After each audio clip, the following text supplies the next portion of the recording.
What is up, guys? So in today's video, I'll be going over 4 dividend stocks that I think are good buys right now. And these are mostly for their dividends, but I also did keep an eye on valuation because a lot of dividend stocks have gotten quite overvalued right now. If you look at Coke, they're trading at a price to earnings of 31.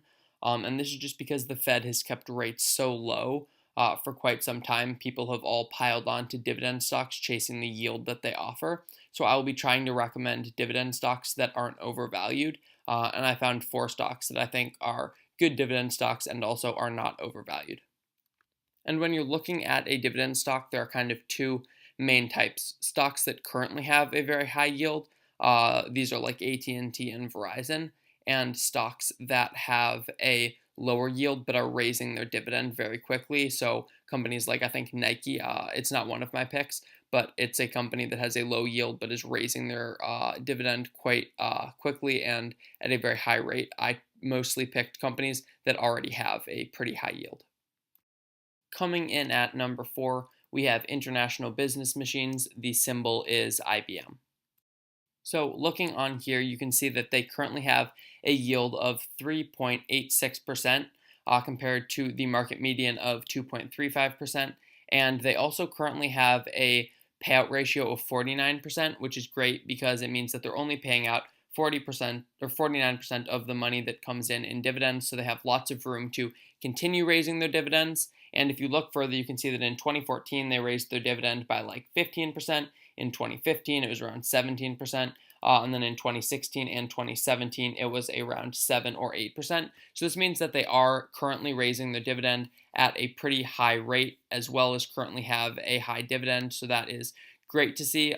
And then in addition to this, they have been paying out a dividend for 17 straight years. So since 2000, they have been paying out a dividend and raising that dividend every single year.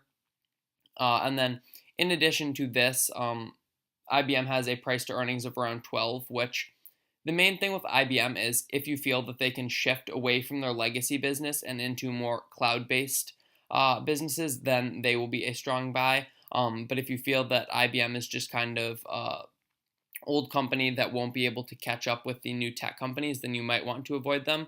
I'm still kind of torn on IBM on whether or not I can think they can switch over to cloud-based services and kind of get rid of the importance of their legacy business. So I don't own any IBM stock, but they're definitely on my watch list. Coming in at number 3, we have Gilead Sciences. They are a biotech stock that makes a hepatitis C cure as well as an HIV treatment and have many other products. They are currently trading at a price to earnings of around 7 or 8, so very cheap right now in terms of price to earnings. So Gilead is a newer dividend paying stock. Their dividend is only 2 years old. However, they raised it by 10 and 11% the last 2 years, which means that they are committed to continuing to raise their dividend. Right now, they have about a 3% dividend and only a payout ratio of 22%. So this means that they're really only paying out 22% of the money that comes in a dividend, which is really great to see because it means they have tons and tons of room to raise their dividend. And so, like I said, they have been raising it the last 2 years and they still have a very low payout ratio. So I think that they will continue to raise the dividend quickly. And so, like I said, there's not a huge history of them with dividends, but I think that they are going to transform over the next 5 years and start to be viewed as a dividend stock. On their balance sheet, Gilead Sciences has $34 billion in cash, so they can continue to fund the dividend for a very long time, and they have a low payout ratio, so they're really what you would look for in a company to be very financially healthy, and that means that they will likely have a very stable dividend. Coming in at number 2, we have Exxon Mobil. The symbol is XOM, and they are the largest integrated oil company in the world.